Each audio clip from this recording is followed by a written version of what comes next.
Ok, Unity System, Kefitu, Kazma, bienvenue dans US Débrief TV.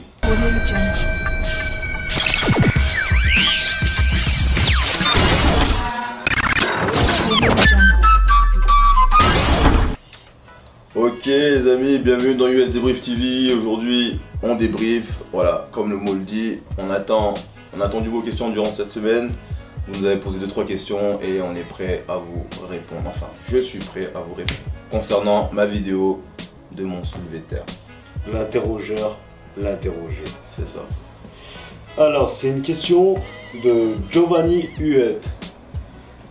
Toujours au top, combien de fois faites-vous le programme Force dans l'année? Alors, merci déjà Giovanni pour ta force.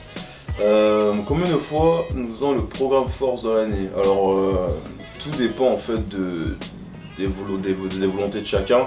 Si dans l'année tu as envie de faire 1 à 2 cycles, c'est ce que moi je préconise déjà. Plusieurs cycles de force, ça attaque beaucoup le système nerveux, donc on va pas trop, voilà, on va éviter de trop surcharger le système nerveux concernant ça.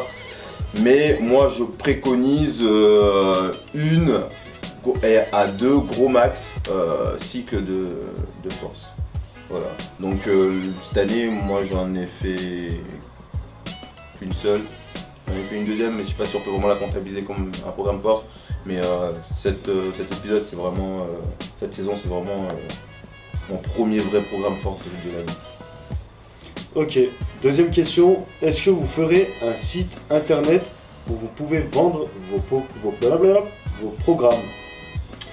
Alors oui, ça va venir, mais doucement, on va pas mettre les charrues avant les bœufs. Donc petit à petit, ouais, on est en train de confectionner tout ça et incessamment sous peu, vous aurez la possibilité de nous suivre jusqu'à nos programmes. Et il a une troisième question, est-ce que plus tard, après la saison 2, vous ferez des vlogs? Alors c'est vrai que des vlogs, c'est on va dire le concept qui est connu partout, hein, par tous les youtubeurs, c'est un peu ce qu'ils font généralement. C'est des choses qu'on a intégrées aussi durant les saisons passées. Je sais pas si tu as suivi les différents concepts qu'on avait mis avant. On avait intégré un peu de vlog. Alors si vous demandez un petit peu plus, oui, on peut à ce moment-là en adapter et en faire un petit peu plus de vlog. Mais c'est vrai qu'on tient quand même à vous éduquer et vous faire passer des messages au lieu de se balader dans la rue et avoir vraiment pas de matière et juste tourner un vlog pour tourner un vlog. Voilà. Ouais. C'est bien dit. Ensuite, on a une question de Rodi GRN. Tac. Sur combien de séances s'étend un programme force? Alors, comme je lui ai dit tout à l'heure, déjà un programme force, 1 à 2 fois dans l'année c'est pas mal. Et moi je préconise un cycle de 6 semaines à peu près de un programme force. D'accord, mais là il te demande combien de séances? Combien de séances? En fait je pense... Dans la semaine? Dans la semaine, ouais. Alors dans la semaine, 1 à 2 séances gros maximum dans la semaine. Qu'est-ce que tu en penses toi? Ouais. Il faut pas aussi oublier les autres exercices derrière où voilà, on vient isoler, on vient travailler quand même le muscle mais d'une autre manière. Parce que la force c'est bien, mais si vous faites que de la force, voilà, on a d'autres objectifs derrière qui restent l'esthétique, voilà, mis à part la performance. Mais moi je trouve que un programme force en semaine, plus de 2 fois, ça peut être très traumatisant pour le système nerveux, quoi. Après je sais pas, qu'est-ce que t'en penses toi? Tu mettrais plus de 2 fois? Bah, après moi je le considère comme un programme à part entière, donc oui. Moi aussi quand je fais un programme fort je le fais tous les jours en fait. Tous les jours? Enfin les jours où je m'entraîne quoi, 5 jours. Voilà, donc c'est intéressant ta question. Après ouais c'est Rodi, très pertinente ta question, parce que voilà, ça dépend de chacun. Il y en a qui peuvent dans un programme force intégrer un programme classique avec de l'isolation par-ci et un programme en volume additionné au programme force. Moi je sais que je pourrais additionner les deux, donc dans la semaine je ferai un peu de force et un peu de volume par exemple, Et Kaz, voilà, lui il serait peut-être dans le type à faire un cycle que de force. Ouais, un cycle de force, mais où aussi j'allie l'hypertrophie. L'hypertrophie. Mais en fait, la force, j'en ai tous les jours, quoi. D'accord. Tu vois, D'accord. les jours où je m'entraîne dans la semaine, j'ai de la force, mais avec de l'hypertrophie. D'accord. Mais je vois ce que tu veux dire. Parce que c'est vrai qu'en règle générale, sans même parler de programme force, on s'entraîne franchement pratiquement que en force masse, quoi. Et avec un petit peu d'hypertrophie derrière. C'est un peu notre cocktail de tous les jours. Tu vois, tu pars sur des rangées des fois des séries entre 3 à 4 séries et sur une marge de 6 à 8 reps, gros max 6 à 12 reps, tu vois. Et généralement on s'entraîne un peu comme ça et puis derrière on fait un drop set où on enchaîne et on va juste à l'échec. Donc ça c'est un peu notre manière de travailler un peu tout le temps. Donc c'est vrai que sans même parler de programme force, on est constamment dans nos entraînements en train de recruter le maximum de fibres en poussant fort, lourd. Mais un programme force à part entière, moi je le ferai pas, je diviserai un petit peu dans la semaine. Je ferai un petit peu de force et un petit peu de volume. Je ferai pas constamment que de la force. Pour réussir à pousser et à aider vos muscles à pousser, je prends un cas par exemple développé couché, si tu ne travailles pas tes épaules par exemple en isolation dans la semaine, un petit peu en hypertrophie, voilà, ton épaule elle a besoin aussi d'être bien travaillée pour t'aider justement le jour où tu te mets en force développé couché pour être puissant. Voilà, donc, mais quoi qu'il en soit, en fait, cette question c'est ça, tous les jours tu as quand même de la force. Oui, un peu tous les jours tu as quand même de la force, oui, bien sûr. Voilà. En fait, cette question oui, c'est ça. Un peu tous les jours tu as de la force. On peut le voir comme ça aussi. Mais c'est une question très intéressante parce que voilà, il y a plusieurs axes et on peut s'étaler sur. Ça dépend comment on voit les choses, mais on peut s'étaler sur plusieurs axes sur cette question. Bon, je crois qu'on s'est bien étendu sur cette question. Il a une deuxième question.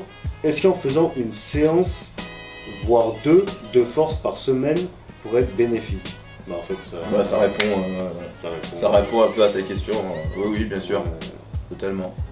Bénéfique, ouais, la force, de toute façon, c'est toujours bénéfique pour après progresser dans ton travail d'hypertrophie, en fait, porter des meilleures charges. Des meilleures charges. Voilà. Et il a une dernière question.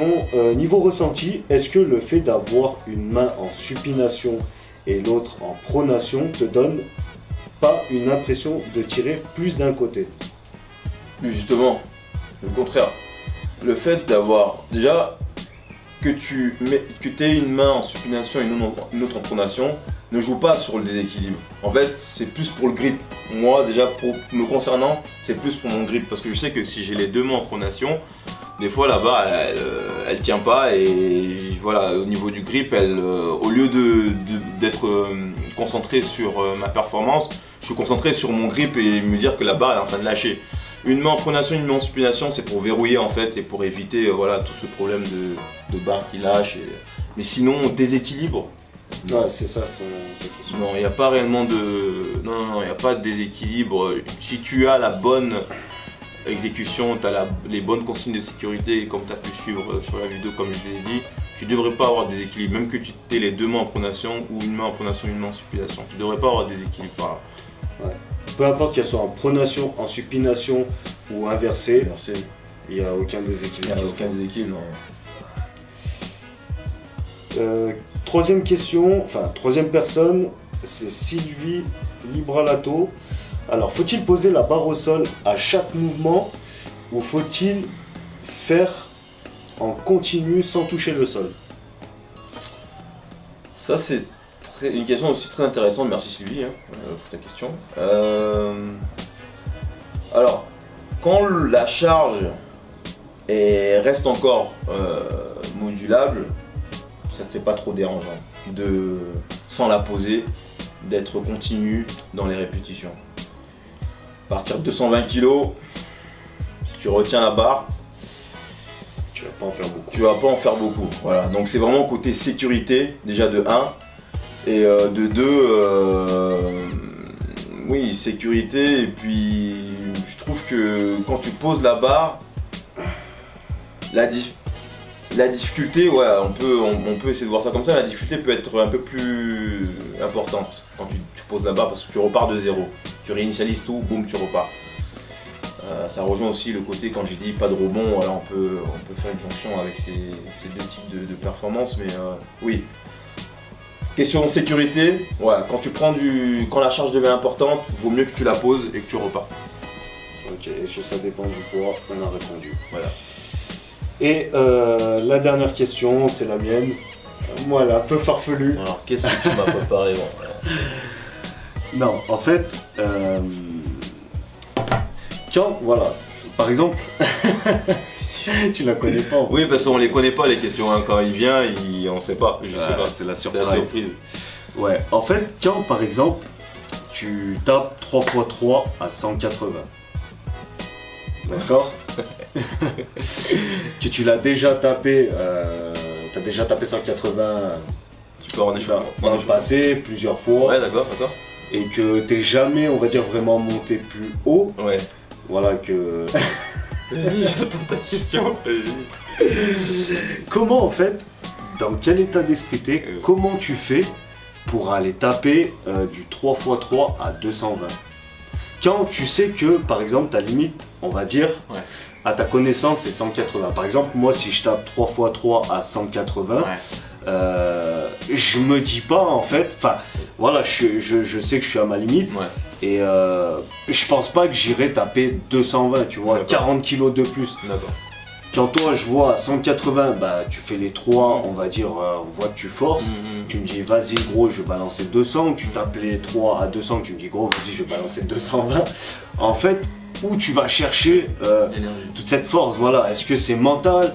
Est-ce que tu sais que tu peux y aller? Est-ce que tu te doutais pas que tu pouvais y aller? Voilà, enfin, éclaire-moi par rapport à ça. Parce que t'as fait une très grosse barre.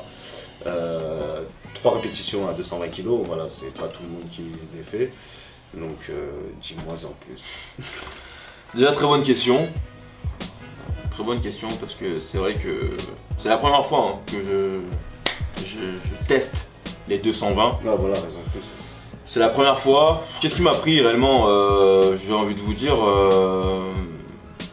l'adrénaline, l'envie de me surpasser. Déjà de 1, déjà question morale, c'est un peu ça.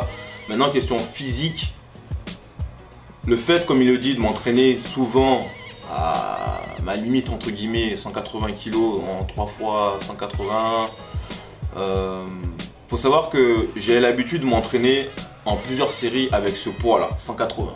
Donc ce poids-là, je l'ai, on va dire, je l'ai un peu masterisé en fait. Voilà, je sais à quel moment je faisais par exemple du 5x5 à 180. Oui, donc en temps normal, tu faisais plus de 3 répétitions déjà. Voilà, à 180. En temps normal, je faisais quand même plus de répétitions à 180. Donc en fait là, pour pas m'épuiser, donc comme je vous l'ai dit dans la vidéo, pour éviter de s'épuiser constamment, une des astuces aussi, c'est en poids de chauffe, monter une rep par une rep. Pour après maximiser sa puissance si jamais vous voulez aller plus haut. Donc en gros, pas trop se griller. Pas trop se griller, voilà. 5x5 à 180, ce qui fait 25 répétitions à 180 kg. C'est quand même tu vois, considérable. Si on veut additionner le nombre de kilos derrière, ça fait une bonne somme. Donc, malgré tout, tu savais que tu pouvais aller un peu plus haut. J'ai quand même masterisé ce poids, donc je pouvais me dire que si je mettais 200, ça pouvait passer. Ça pouvait passer.